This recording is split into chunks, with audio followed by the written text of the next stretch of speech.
Well, James Harden continues to be the fat loser he is. Look at Luke's background. NFL preseason started. Giants showing something, Eagles showing something. We'll talk about that and then Mets and Phillies updates. Let's get into it. Oh my God!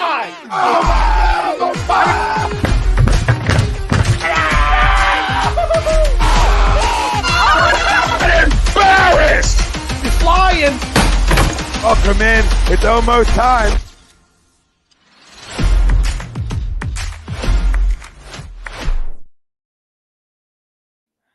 Hello, good evening, everybody. We have a special one for you. Dare I say, wow, here we go. Originally, we're going to talk NFL, then James Harden, as he typically does, drama, diva, that's his kind of thing. Here we are. We had to change the subject. As my boy Tom always says, giddy up, giddy the fuck up. Here we go. Before we get into it, we want to give a shout out to our sponsor, FanUp. FanUp is the best way to enjoy fantasy sports, daily MLB contests, and more. Win great prizes. Sign up today. Use promo code A2D for 5,000 bonus points. That's a $50 value. That's FanUp in the App Store. And our poll question of tonight, James Harden should show up to training camp. Agree or disagree? I know Luke has a lot to say about this one. I have a little bit to say. Personally, I'm gonna disagree and think that, if you're gonna come out and fucking call your owner a liar, you're gonna bitch and moan that you should get traded. You opted into your player option, and now it's not working, and now you're like, oh, he's a liar. I don't want to play for him. Then don't fucking play for him. Sit out. Sit out. So I disagree that he should show up to training camp. Be a fucking man, own up to your fucking words, and be like, you know what? Fuck this owner. I'm not playing for him. That's all you got? That's it? Yeah. By the way, huge comment night. We're trying to get to as many comments as we can, so please comment as much as you can. We'll touch on it the best that we can do it. But I completely, utterly, 1,000% disagree with you. I think, and this is coming from someone that wants nothing to do with James Harden. I want nothing to do with him. He's a diva. He's a loser. He's fat. He's slow. He sucks at the sport now. I want nothing to do with him whatsoever. But I'll say this. In terms of James Harden, if I'm James Harden's agent, I am 1,000,000% telling my client to show up to training camp. Why? Because you're in a business. I'll get into this later. He 1,000%, if he wants to carry on, get another contract in the NBA, he's got to show the Sixers, he's got to show other NBA teams, more importantly, that he's able to still play along in this business. Because at the end of the day, the NBA is a business. So if you don't play along with it, if you don't play along with the way it goes, and sometimes tough shit, that's not all. You don't get all the money you want, all the fame you want. That's not how shit works. Show up to training camp because that is the only chance you have at going to the Clippers. As long as you sit on your ass, do nothing, eat like shit like this all fucking day long, doing whatever the hell you're doing, you're not going to go anywhere. Because right now, where we stand right now, why the hell would the Clippers give you anything? They would give you nothing. He has to play 1,000%. I completely agree with what Chrome's saying in the chat right now. No. I agree with that. That like you need to show up from like a business standpoint, but his value is already so diminished, and the fact that you have to call ownership out. You're a player playing under a guy that's paying you. He's paying you $35 million. I think that's what his player option was. I don't know. It was somewhere around there. I think. Yeah. And you're gonna go out and call him a liar. Say, oh, I don't like this guy. Why the hell would you play under him? Why would you? I understand your business aspect, yes. But there comes being a businessman and being a fucking man. Own up to your words. Be like, you know what? I called him a liar. I'm not gonna fucking play under him. Okay, but that's fair. I see where you're coming from, but at the same time, he has chose this guy countless amount of times his entire career. We're forgetting this. You say he's got to own up to his word. His word means jack shit. How many times, how many teams, how many general managers have trusted this guy, have paid this guy, and he's declined it time after time after time again? Houston gave him a contract. He wanted nothing to do with it. He got traded to Brooklyn. They offered him a contract. He wanted nothing to do with it. Why? He wanted to come here the whole fucking time. Now he's here with his boy. He's got everything he wants. He's got the MVP to his side. He's got everything he might possibly want. And guess what? He wants out again. And the one thing I'll tell you this right now, basically what I'm saying from that is that his word means absolutely nothing. He cannot be trusted. The other thing I'll say here, and is a really important thing to think about. Can we take a second and really think about the timing of this quote? Can we? Because this comes after the day after the Sixers come out and say, we're done listening to trade offers. We're done.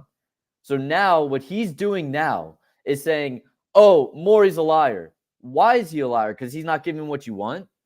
That's why he's a liar? Huh? But you got to pick a side here because you're one of two things. You are either not playing part of a business, which is him not giving you your deal, or what you did do is illegally tamper and get something that wasn't promised and is not supported by NBA tampering rules. So you're either one. You're either, without a lack of better term saying it, I don't want to say the word, but he's a wuss. I'll say that. You're either that or you're a cheater. You got to pick one. And I'm sorry to break it to you, but if you're a minus 40 in playoff play this past season, if that's what you are when the rest of your team, the rest of the starting lineup is in the positives, you don't deserve that money. So go to hell. I don't give a damn. We could sit out this whole fucking season. I don't care. And if you don't go to training camp and you sit your ass down and that's what you want to do, guess what? You're not going anywhere either because the Clippers aren't saying we need James Harden.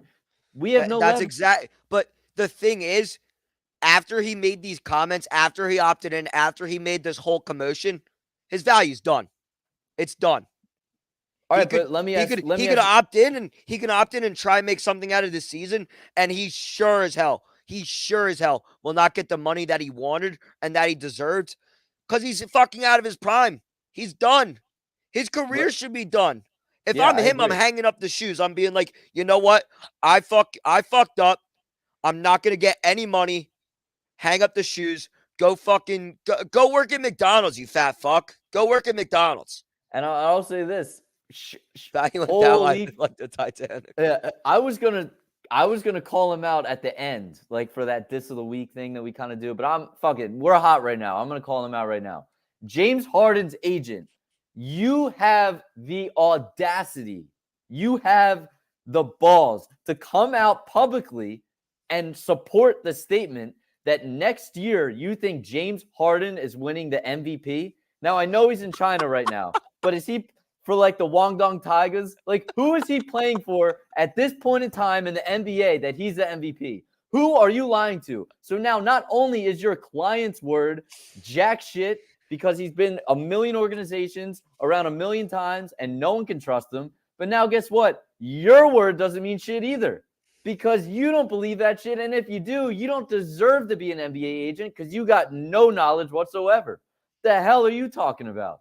Dude, I don't even know if you're getting Norman Powell for Harden at this point, dude. Right, because he has no value. Who the hell wants him? Nobody.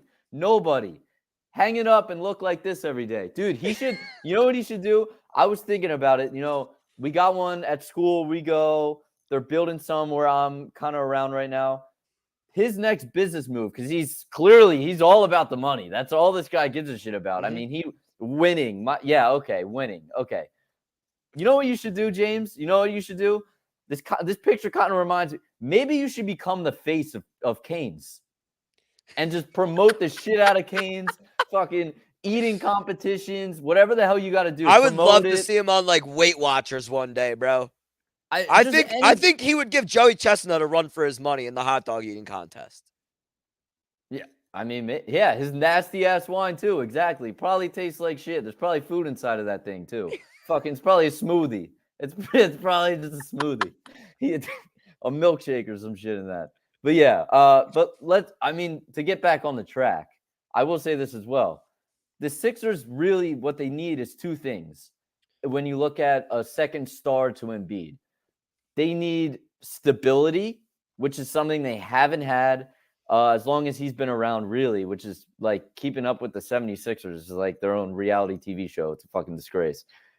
And they also need a closer. Those are two things that they need. Now, let's look at James Harden for a second. Let's take a second. Does he offer you stability? God, No. He offers you the opposite of stability because of what we just went over. Like 4 organizations he's been in, can't be trusted in any of them, causes drama in all of them. I mean, it's ridiculous. No stability there.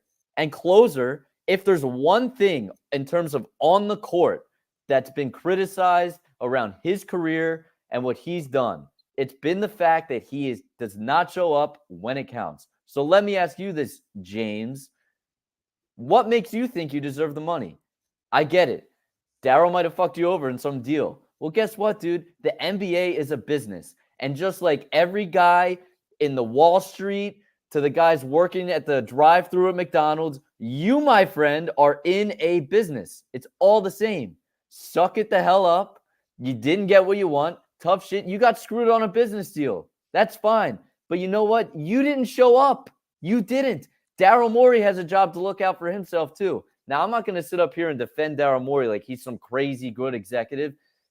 I kind of did that in the past. I kind of got a little too excited about him wanting to trade James Harden. He hasn't won anything, and that's a little concerning to me. And he's also been dumb enough to trust this guy his whole career. So clearly, he's not the greatest executive in the world. However, he has a job to protect himself. And if he were to pay you, what credibility does he have in terms of the Sixers organization? He ain't got shit either. So move on. It's done. Yeah, no, it's just it's embarrassing that like you the guy you trusted, the guy and then you come out and you call him a liar. Like, who the fuck stabs somebody in the back? Like, could you be that stupid? Yeah. Seriously. I mean, he has I shouldn't say he has the potential because he doesn't have any more potential. He's fucking done. He had the potential to be a great duo in the NBA with Embiid. He really did. I mean, when you traded Simmons and fucking Curry for Harden, I thought he was going to be something. I thought the Sixers were going to do something. They did their second round exit. Harden didn't show up in the playoffs. And then he goes and he opts into his player option like, oh, I'm going to get paid. Fuck no, you're not. You don't deserve it. You don't fucking deserve it. Yeah, I agree with Greg's comment here too. I mean, he has a lot of pressure on him right now because, and I also kind of want to touch on something I almost brought up earlier, which is like everyone kind of brushes this over to me, right?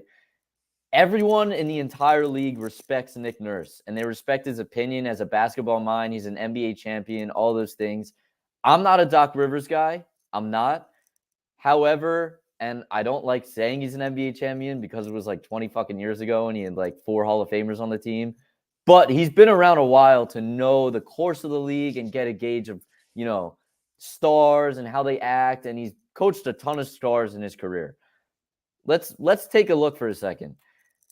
When Doc Rivers got fired, right, he was cool enough to tell someone like Patrick Beverley to go to the Sixers. So clearly there's not like a whole bunch of animosity. When Patrick Beverley came out and said, I'm here because Doc told me it was a great fit, whatever. Cool.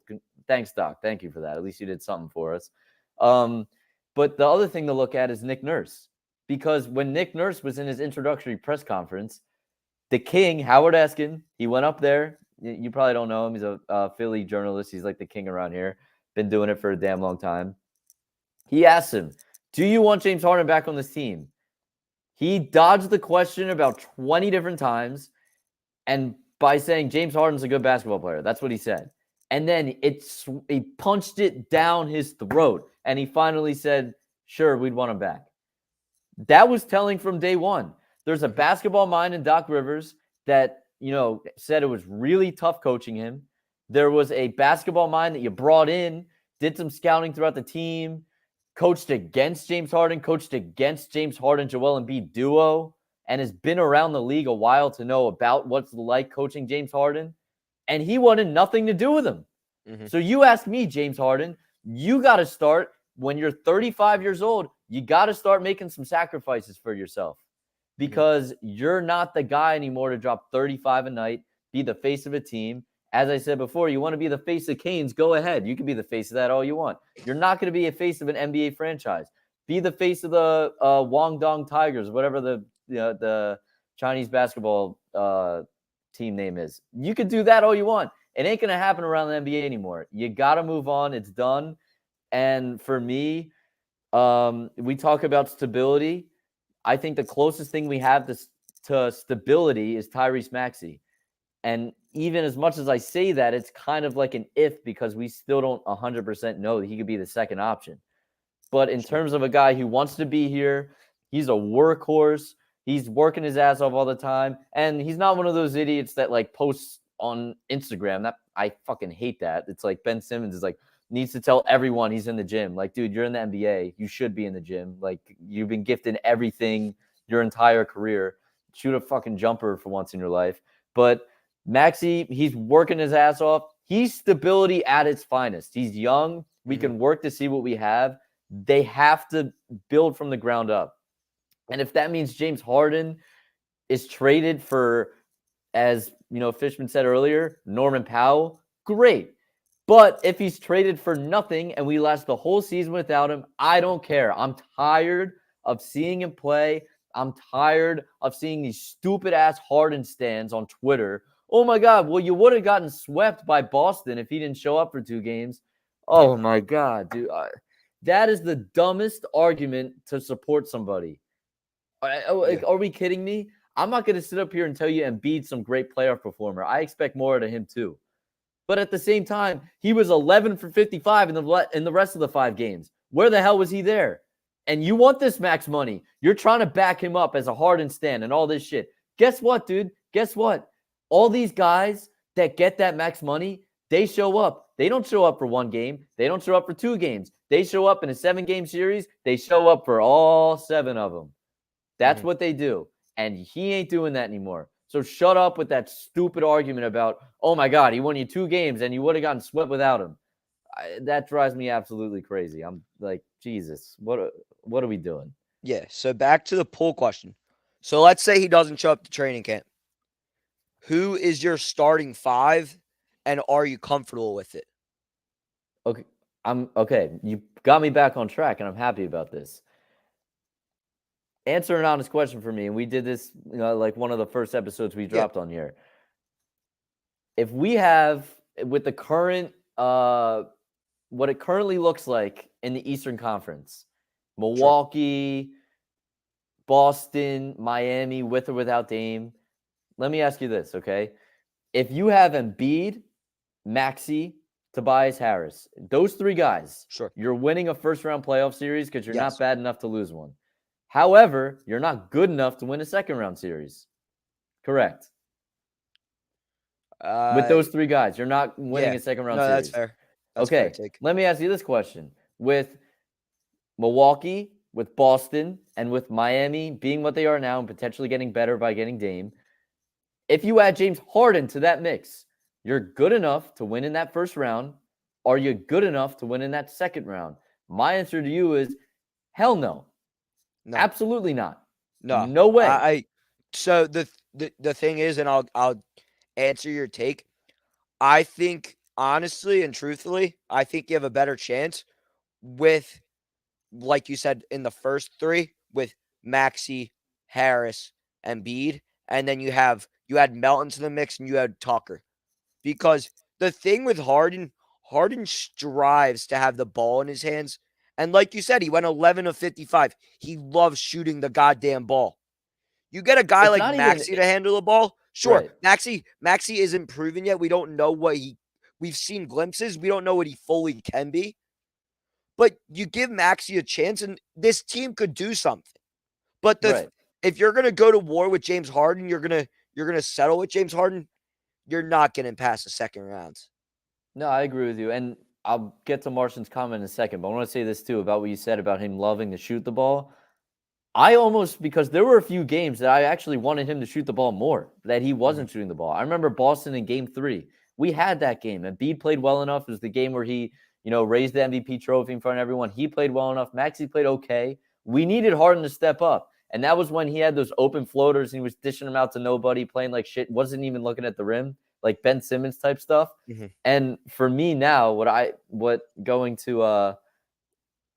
problem with Harden, so more so than he doesn't shoot that he loves to shoot the ball, is that he eats the ball. He kills it. He'll dribble and dribble and dribble. 8 for like 2/3 of every possession. There's 8 seconds left in the shot clock. Oh, I got nothing. I'm not good enough to beat someone off the dribble anymore. I got to dish it off to Maxey. And the Maxey's got 8 seconds to work with. But to Martian's point, does Joel have a Nowitzki type of run in him? Probably not. And the reason I say that is just because I think we live in a different era. We do. We live in an era where you got to have 2 guys. And you got to have 2 guys. And the thing is, you're not going to, like, sure, you could argue that the Nuggets just did it. Jamal Murray is more than a role player. Absolutely. And that's why you need like you just said, you need a second guy. Whether that's Maxey and Maxey emerges as a potential star, whether that's a guy you trade for, you still need a second star. So I'll answer before Luke does. I don't think Joel has a Nowitzki type of run in him. Absolutely, 100% agree. And, as I've been saying before, I don't think Maxey's as good as Jamal Murray, but I think what we have to do is we at least have to find out what he is. There's another thing that people don't really talk about. When Jamal Murray came into the league through the draft, no one was really hyping him up as some crazy prospect that he was going to be one of the better point guards in the league and all that kind of stuff. That never happened. What really went on is that he went 7 years in the league, 7 years of being known as a scoring point guard. NBA Finals come around 7 years later. Now he's being talked about as this, guy who could really distribute the ball. And it took 7 years to get there. They didn't trade to James Harden. They didn't do that kind of stuff. They let him develop for 7 years. We're not letting this guy develop for even 1. So that's a little bit concerning for me. I'm not going to lie. And the other reason I don't think he could be like a Nowitzki type of run for that reason is because of the way the league is now. I mean, the big man, he needs somebody out in the perimeter that can at least close. Back then, it wasn't really the same. You kind of played with 2 forwards. Both blocks were covered up. It was a little different. Not as many 3-point shots. Mm-hmm. So it is definitely a bit different. And here's Martian, and coming back saying, does Maxey have a playoff run in him like Jamal Murray? That's something that we don't know. I can't answer that question. I don't know, and none of us know. And that's why, again, we need to experiment that. So it's got to be seen. We got to know what it looks like. And eventually, who knows? Maybe he will, maybe he won't. But again, even if he's not, you get him off the books. He's off the books, Harden. Even if you get nothing for him. Tobias, off the books. Sometimes you got to look at a season and say, you know what? Addition by subtraction. 2024 comes around. We got 2 max slots. We got the MVP of the league, and we got Tyrese Maxey coming back. And we kept our draft capital that we don't have a whole bunch of, but we have a little bit. Sure. Then we can really look forward. Yeah, no, I think at this point, like, I don't think you're going to do much with I think it's a repeating roster. Sure, you let Maxey handle the ball. You say, okay, let's see what we really have in you. You try something out. It don't work. It doesn't matter. You're basically washing the season. If maybe you'll get in as a play-in team, but at this point, I just don't understand how, like, you show up to training camp as James Harden and, like, show up, like, ready to play. You're not ready to play, dude. You're ready to fucking eat your fucking player option, mope and fucking wimp and be a bitch. And that's not what you need in the fucking NBA. You need a guy that's willing to go to war every single game. Yeah, and as Martian said, we don't know if he's capable of being a second option, but there's no doubt that we at least have to give him the shot to be the second option, just so we can find out. And here's the other thing. If we find out that he is a good number 2, and keep in mind his age too, because he's very young, so he's only going to get better, and he seems to get better each and every year. Mm-hmm. If we find out that he is a number 2, look how many windows that opens for you. Because then you have a whole bunch of money where you don't need to go out to get, per se, a Pascal Siakam. You can go and just get role players who will thrive in terms of 3 and D. And you have 2 all-stars along with great role players around him. I'm not saying that I'm predicting that to happen, but it's possible. It is. And if it's not, then you have the money to go out and get somebody like that to bring in, to play No, with an MVP and all those kinds of things. it'll be interesting, like you said, when they have these 2 max spots and they have Maxey, I mean, how they fill their lineup, whether they go out and they get a playmaking 3, whether they go out, they get a 3 and D, wing type of guy, whether they get a shooter, a shooting guard that's a shooter. It'll definitely be interesting. I'm looking forward to seeing what they do in this offseason. Right. And we talked about it a few weeks ago in terms of what they might be able to get back. We were doing like mock trades and stuff in terms Sure. of what we might see. I definitely they took a turn in terms of what they might look like now. Yeah. Originally we were going. I mean, not that we thought he was ever going to go to New York, but we mentioned like an No, RJ we Barrett mentioned per New se. York. We mentioned I mentioned Miami. I don't know if you mentioned Miami. We mentioned I mentioned Chicago. Right, but now it just seems very one and done. It's Clippers or nothing, and that's why to me, like I think we really got a lower expectation.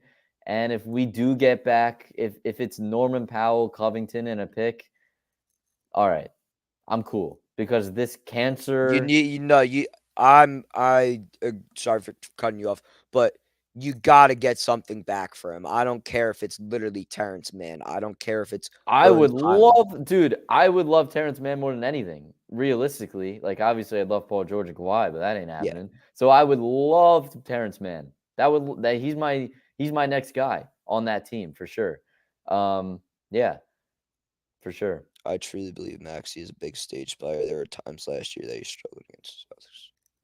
Yeah, I mean, he did struggle a few, and the other thing too, when you're not the number 2 guy, and he was kind of fluctuating between the number 2, number 3 stage when Harden was on and Harden was off. He took more and less shots.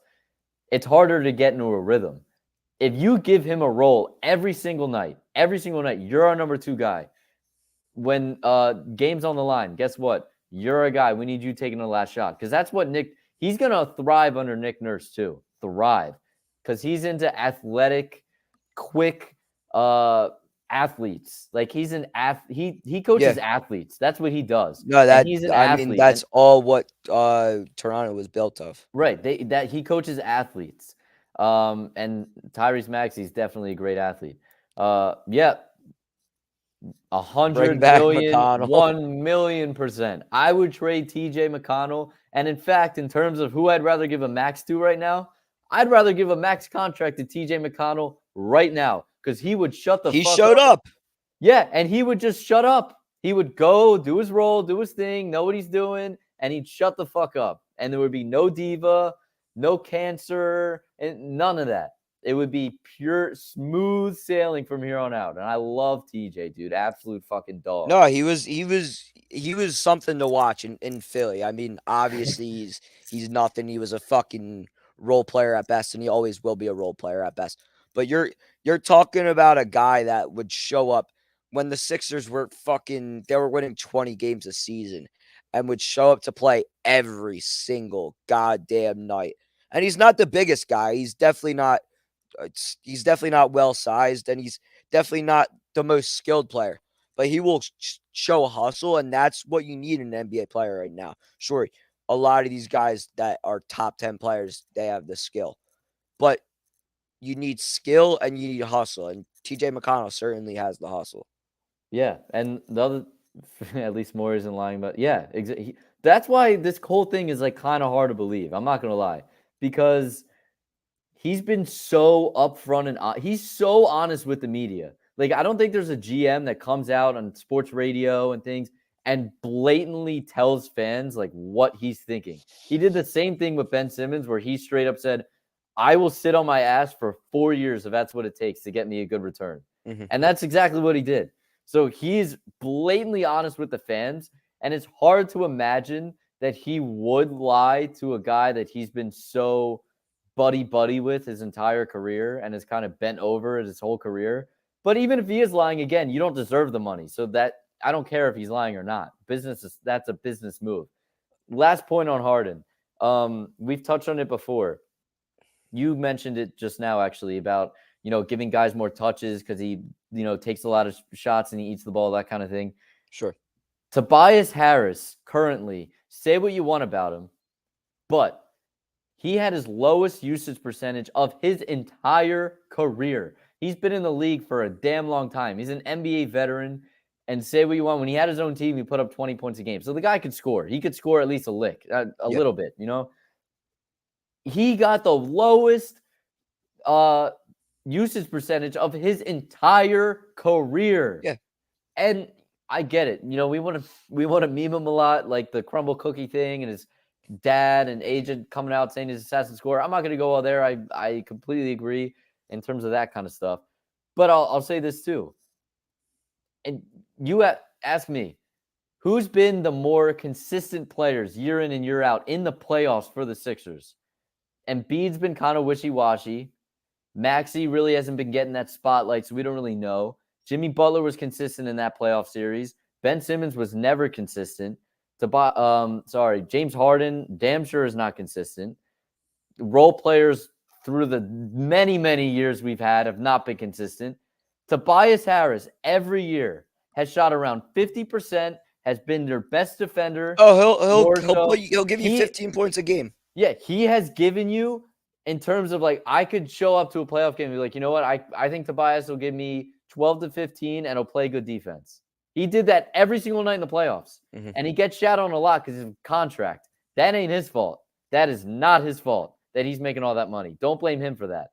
Blame Elton Brand for that. You don't want to blame Tobias Harris for that. So, I mean, in terms of getting Harden gone, who knows? Maybe he can average 18 in the playoffs. We don't know. We have no idea. None. Because when Jimmy Butler was here, he was the fourth option there, too. So we don't know anything about Tobias Harris. Why not see what he can do? So and he shot 52% in the playoffs this season. So he clearly did not get enough touches. So I guess we'll see on that front as well.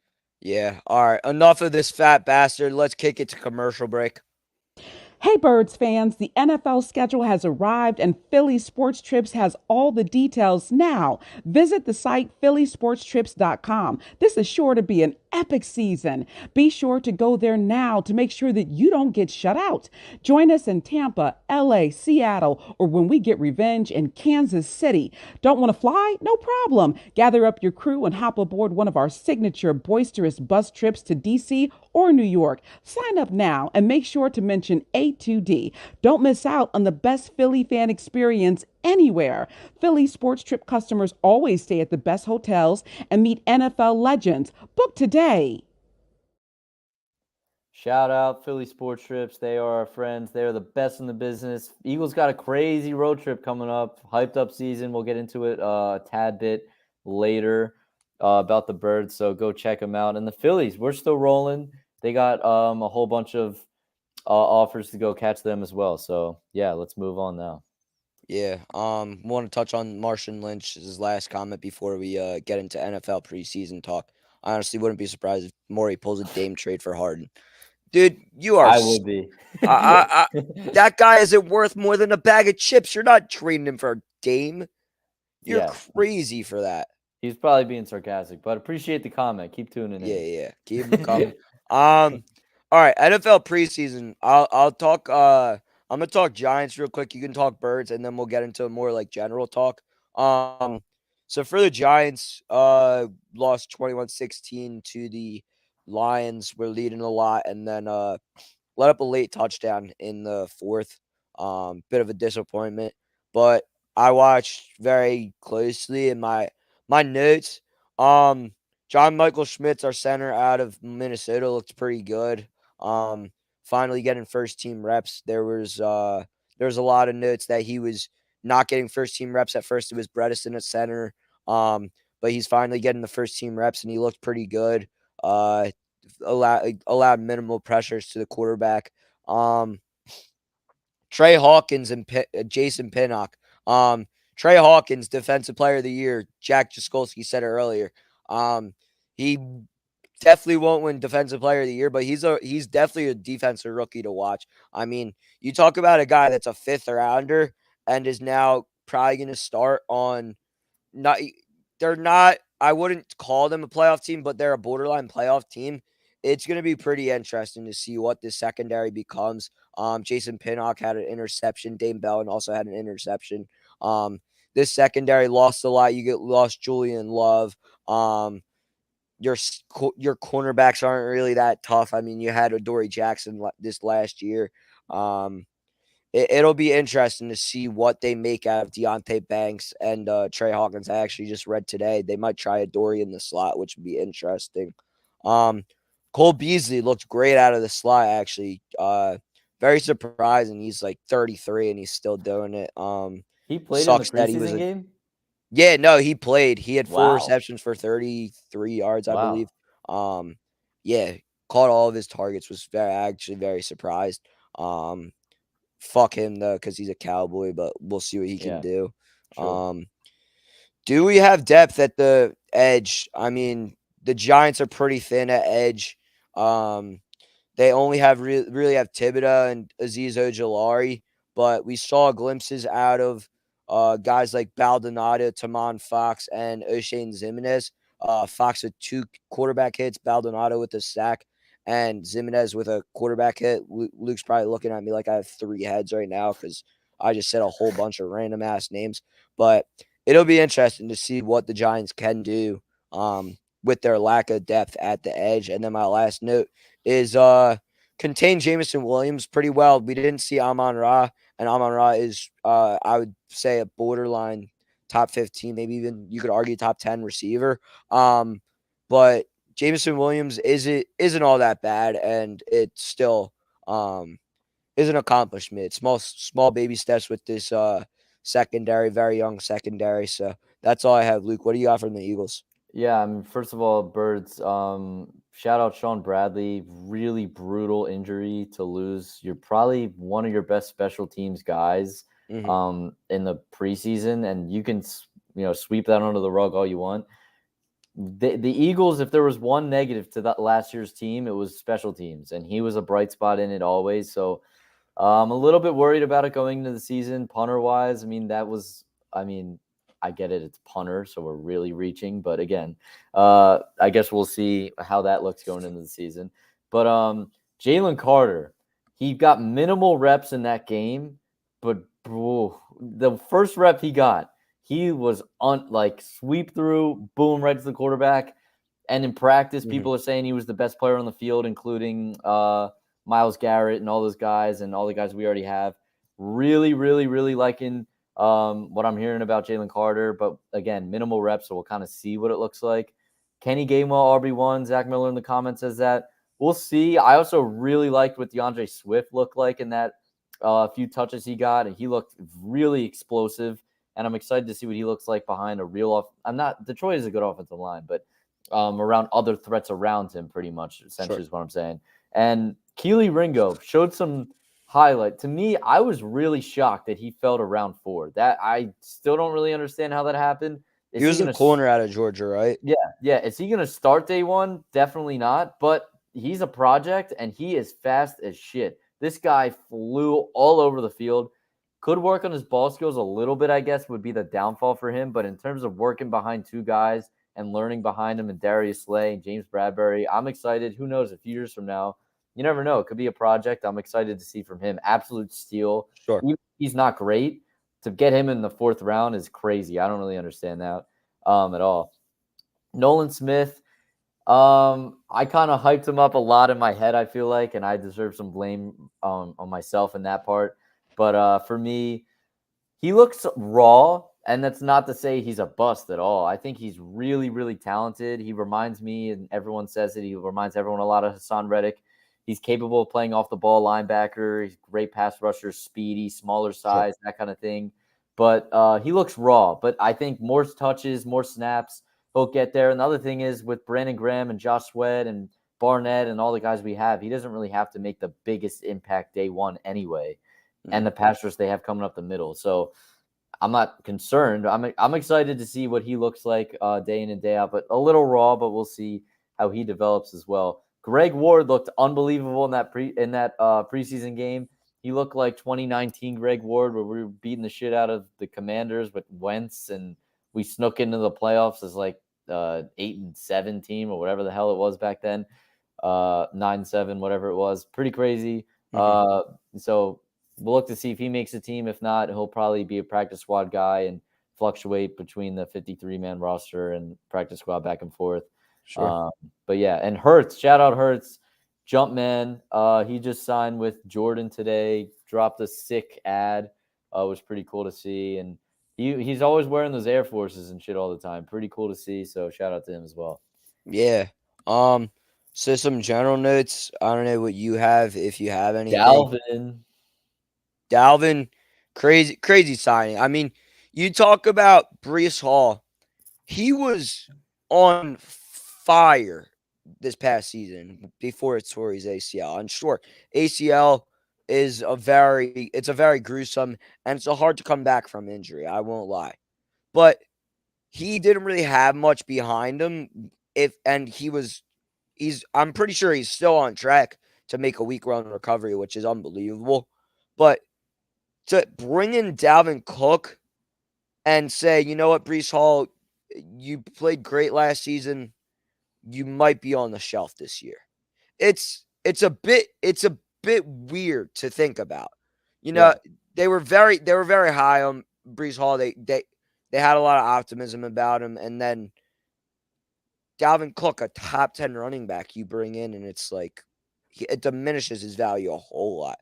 Right. How will Dalvin Cook fit into this offense? Will he have an every down role? Will Breece Hall get some carries? Will he get half the carries? It'll be interesting. I want to hear your take on this. Yeah, right. I mean, in terms of fit, I guess it's kind of we'll see. You add another back, you can't get worse by doing it. So I mean, good for them getting better. I look at it more in terms of the market side of things because it's been a hot topic. We talked about it last week. Yeah. In terms of the running back market today, are they undervalued, underappreciated across the league? I get it. It was a 1-year deal. I understand that. But 8.6 is a lot of money. Saquon, who was really good, had to fight his ass off just to get 11 for 1 year. And this guy got 8.6. Not saying undeserved at all. He's been a Pro Bowler since like 2018, I saw today, which is crazy. I didn't even realize that. But like, that's a lot of money. So, I mean, what does that mean for like the market? To me, I think he could start a trend in terms of maybe teams won't go out and give these guys 3-year, 4-year deals. But if a guy like Dalvin Cook goes to New York and produces on a winning team behind it, I mean, it's questionable because the other thing that we were going to touch on, the Jets offensive line, which is looking not good at all. Well, 2 running backs behind them. I guess we'll see how they look. But if you get a guy who has a good season, maybe it's just bouncing around off 1-year deals. Maybe that's the new era of running backs around the league. Sure. Because I'm not going to lie, like, yeah, I'd be a little bit uncomfortable to give Dalvin Cook a 3-year deal right now. I'd probably be a little bit uncomfortable to give a guy like Kamara a 3-year deal right now, even though he's already paid. Yeah. But Dalvin Cook to get a 1-year deal, 8.6, that's a lot of money for 1 year right now in terms of the way that the running backs are viewed. And also, I get it because Rodgers just took a discount and they had more money to spend. I see that as well. Discount, but it's interesting. Right. So maybe Saquon after this year doesn't sign a 3-year deal.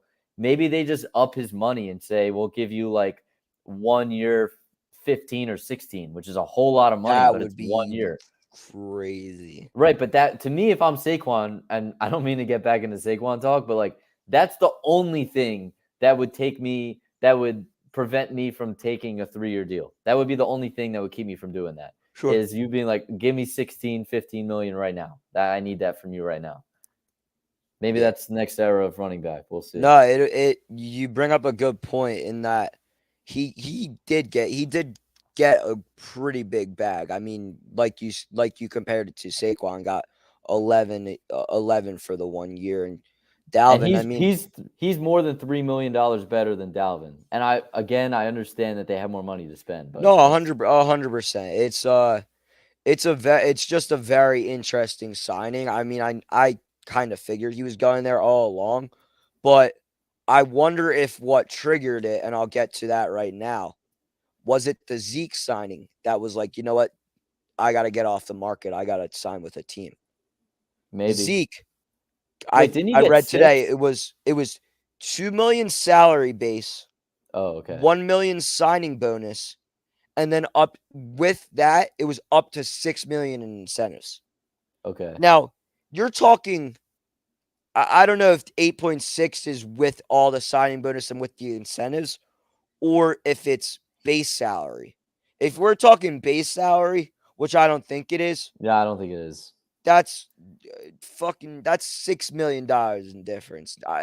My guess is he probably got a $2 million signing bonus with like a full 3 million and then 3 million in incentives. So I mean, it. I'll shift gears to Zeke now. So the Patriots got rid of Damian Harris, their goal line back, and Ramondre Stevenson, I thought was going to be their 3-down back. I really don't understand why they brought in Zeke, to be honest. I understand Bill Belichick loves cycling in his running backs. We saw it in the past with LeGarrette Blount, James White, and then they had another Deion Lewis, I believe, too, was there at the same time. Very interesting to bring in Zeke now, who, in my opinion, doesn't have all that. And it's very interesting to see what Zeke's role will be. Will he be a goal line back? Will he split carries with Ramondre Stevenson? I don't know. I think he definitely got some incentive that they told him you'll be getting a lot of carries. I don't see why he would sign there otherwise. Personally, I think No, he would rather I sign with a understand. I contender. mean, if it's up to 3 million in incentives, he's got to either be getting a whole lot of touchdowns, which I mean, that's a goal line backer. B, he's got to be getting a whole lot of touches and a whole lot of yards. Right, but I think he would have signed with a contender before he, signed with them. Another thing is he's now playing for the two most nauseating franchises in the sport. So I will never like him now. That's the other thing with him. Yeah.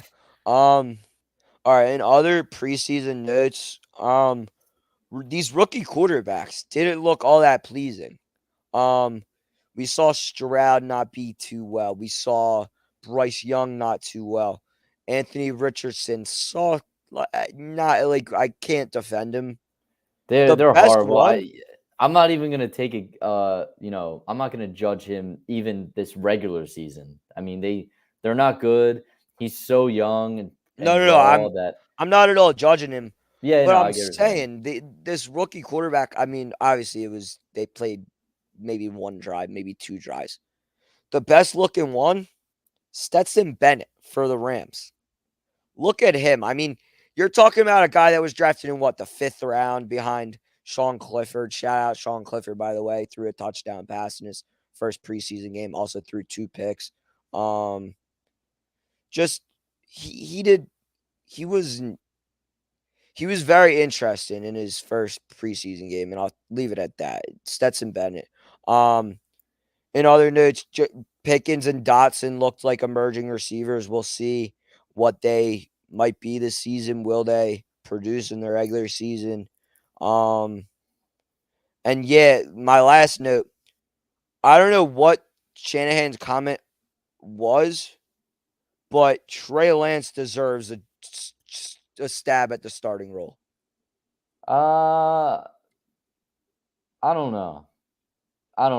And What's stopping him then? What's stopping him from not being able to be the starter? Purdy, because he went undefeated. And that's not taking it. I agree with you because I see where you're coming from in terms of he's unproven and we can't really say he's shit yet because we haven't really seen him play enough. I'm completely with you there. But if I'm a team that needs a quarterback right now and is in that bridge quarterback kind of season, that's a guy I get. I'm not going out and saying he's dog shit, but I think I don't think you can give it to anyone but Purdy right now. I don't think you can. Another thing is like Kyle Shanahan's seen some quarterbacks in his day, and he sees him in practice all the time, and he's still naming Purdy the quarterback. So I don't know. I find it tough to give him the job, but I see where you're coming from in terms of him being unproven and and that kind of thing. So I guess we can see if he gets another shot somewhere. But No, it'll definitely be interesting. like Atlanta, like if he went to a team like Atlanta, but I mean, that like, that would be cool, but I don't think they're giving up on Desmond yeah, Ritter I just was gonna yet. I mean, say I he's think in. they'll give Yeah, him he's in the same 3 exact spot games. where we don't know anything about him either. Yeah. Anything else on preseason, or should we move on to Mets Phillies in general baseball? Yeah, let's move on. All right, so for the Mets, it's just a straight dumpster fire at this point. I mean, we lost 3 of 4 to the Braves. We got swept this past week, first series of the week. It was definitely it's definitely just at this point nauseating to watch. You're talking about they're playing Daniel Vogelbach over a promising catcher in Francisco Alvarez at the DH. Sure, get Francisco Alvarez off his legs. But he should be playing every day. He should be getting reps at the plate. You want it. I think he has 20 or 21 home runs. You want his bat to stay hot. You want him to be consistent, get more reps. Play him at DH. He should be playing every day. It's not like he's gonna get fucking fatigued. He's very young and very proven in his first year, in my opinion. I think he definitely proved a lot. He showed up. And Nimmo playing a lot of left field. Could we see a potential Ronnie Mauricio or Luis Angel Acuna in center? That's definitely interesting. It'll be interesting to see what this Mets team is in 2024. You had Billy Epler come out and say to the media that this team's probably not going to be anything in 2024 and that we're probably going to be something in 2025. And at first, I was a bit annoyed because, you obviously don't want to ever just give up on a season. You obviously want to make something out of every season. But in all honesty, it is the correct move with the pitching staff we have right now. I think only Quintana and Kodai Senga on the pitching staff. And then in the relief, it's Diaz, it's Drew Smith, and then maybe Adam Ottavino. This pitching staff isn't promising. You're going to have to go out and develop these guys in the minors. You're going to have to go out and sign a guy. A guy I'd love to see us sign in this offseason is Julio Urias. But, yeah, this Mets team is just a straight dumpster fire. I try and watch them every day because I'm a diehard fan, but I'm just about giving up.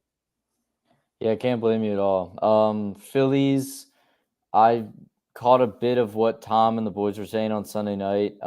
They had a few good points. Go check them out. They're great. They talk all things Philly sports and all things sports every Sunday night. It's agree to disagree. Yeah, great show. I agree with a lot of what they said. I think Rob Thompson, if there's one kind of knock on him right now, it's kind of that he's resting guys at really odd times. And they got into this, so I'm not gonna, take too much time. But like JT to rest the guy, let's just go with the lineup that they put out on Sunday. Like that lineup was disgraceful, and that should never happen, especially at a time where you look forward and you have 2 days off this week. So I'm not gonna sit up here and act like that was okay. But in terms of like people freaking out about those 2 games against the Twins, I think if there's one thing to really harp on, it's the fact that lineup existed more than the fact that the bats were signed. That lineup on Sunday was horrible. Yeah, so I'm not going to sit up here and say, oh my God, where like the offense was non-existent. Like no shit, it was non-existent. Those guys, no one really played. So, and the other thing is again, going back to what Tom and the boys were saying on Sunday, like to go and say and like rest these guys at weird times. Like it's like Tom said something I completely agree. Guy like Schwarber, guy like Turner, and JT, when they get something going, then he rests them. Very odd. I don't normally like. Is that? I don't really think that's No, usual. it's not normal, and I forget who brought it up on Agree to Disagree, and they brought up a very valid point. He'll sit 2 guys in groups. It won't just be, oh yeah, Bryson Stott has the day off. It's Stott and Schwarber. it's Real Muto, and boom. It's like, what are you doing? Give one guy off. They should have DH'd JT. JT's bat Right. That's has been getting exactly. hot. Exactly. That JT's was the bat move. has been getting hot. Exactly. You get sure. I'm all for getting him off his legs, but you gotta keep these bats hot when they're hot because one off day could throw it all off. Exactly. And I get it that they're 3.5 up right now. Maybe they're 2.5 now. I didn't look today, but whatever they are, you can't get complacent because if you sit and rest these guys, then this slow slump comes along, and then you have, 2 series against Atlanta coming up. Like that could turn in a second. Sure. But I do think there's a lot to be optimistic about. We weren't on before the Lorenzen no-hitter. I mean, what a cool moment for time. That was pretty fucking cool. One of the more emotional baseball games I've seen, not going to lie. A bunch of shit happened in that game. But very odd to rest guys like that during that time. Interesting move. I definitely do not agree with it. And they can't get complacent being up 2.5 or 3.5, whatever it is right now. They got to really push forward for what's coming up. Another thing is, if Harper's good enough to bat at this point, and the boys brought this up on Sunday, We why keep on the stealing their points. why the yeah, I know, but like for guys who aren't listening, I don't know who's tuning in each every day. I'm promoting I'm giving them credit, dude. Sunday night, keep it. They're great. Like if he's healthy enough to bat, he should be healthy enough to play first base. I don't understand. Like every night, the occasional DH, sure, but on a night where like you have to play Stubbs and you have to play, Castro, all these like. There's no point. There's no point. He should play 95% of the games at this point. He should be at first base, no doubt. So then when JT's bat's hot and you want to play Stubbs at catcher, you could DH JT. You don't have to rest him and rest Schwarber and rest all these guys, and your lineup blows and you have no shot at winning a game, especially against a good team. Sure. So I don't know. I don't really understand it at all. Yeah. Other baseball news, I mean, it's this season we got just over 40 games.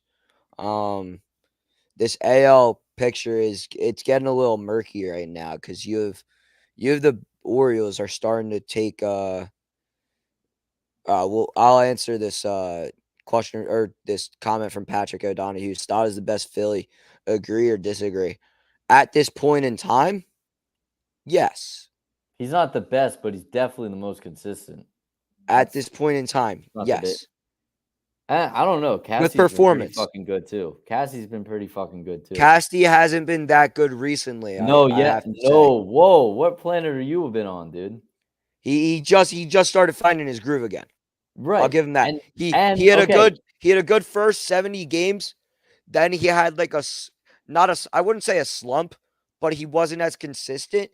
And then he just found his groove again. Whereas Stott has been consistent all 120 yeah, games. but like that series against Miami, he was pretty cool. And I'm not gonna sound like a Stott hater because he's been unbelievable. But I don't know. I'd probably put Cassidy ahead of him.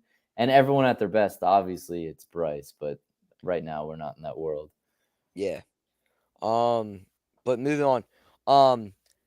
This AL playoff picture, it's gonna be interesting because you have a lot of new teams emerging, and the Astros are back to play. Could we see a team like the Orioles make a run in the AL East? The AL East is the most competitive division in baseball right now. Sure, in the beginning of the season, there was arguments that it was going to be the NL East, and of course, you had the Mets who were supposed to be good. The Phillies and Braves are both performing. We had the Marlins emerging out of nowhere. I mean, but the AL East is just so competitive right now, and I'm not even going to start with the Wander Franco bullshit because that's a whole nother topic of conversation, and I could go on for 15 minutes about that.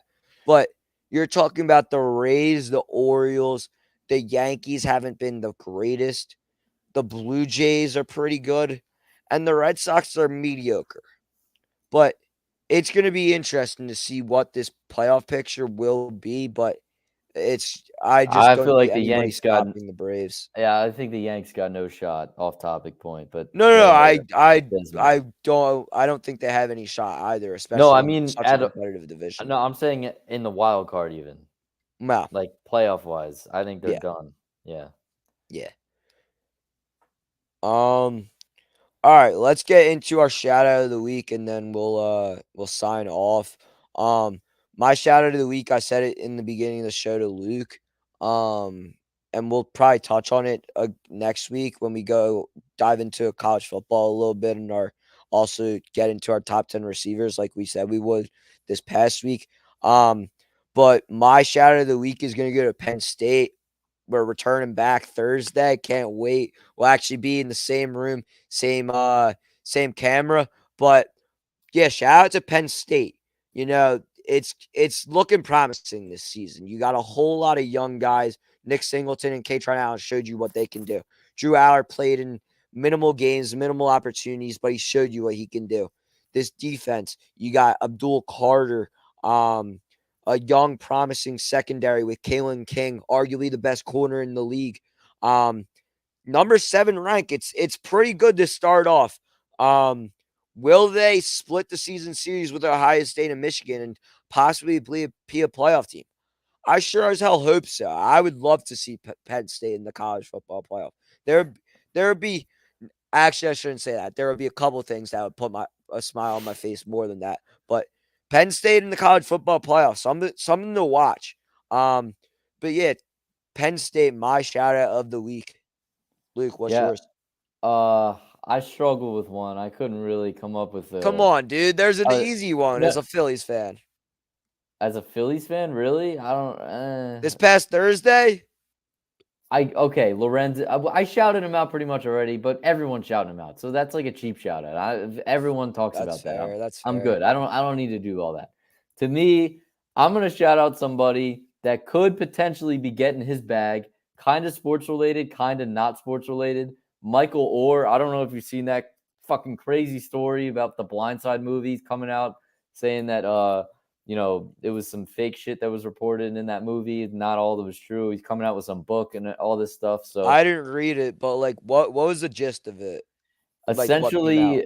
essentially, he's saying that he didn't get adopted by that family. Is pretty much what he's saying. Interesting. Is that never happened? So Yeah. that's a pretty fucking big thing to lie about. I'm not gonna lie. And it's one thing to say it's a true story.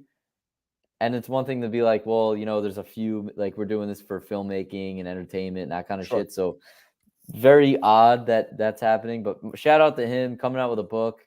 Not gonna lie, I probably won't read it, but pretty cool story. Not pretty cool story that he's could get the bag. So shout outs to him. Yeah. Well, thank you to everybody that commented. Hope we got some likes in there too.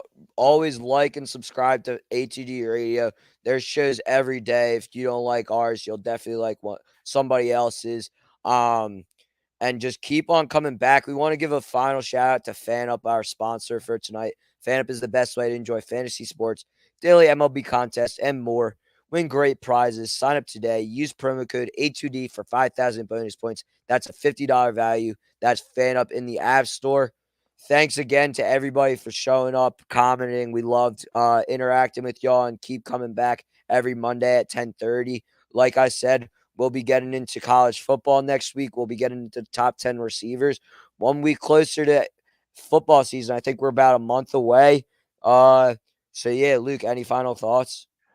Just always shout out. Thank you, Ralph in the back, doing great job as always. Thank you. And yeah, we'll see you next week, 10:30.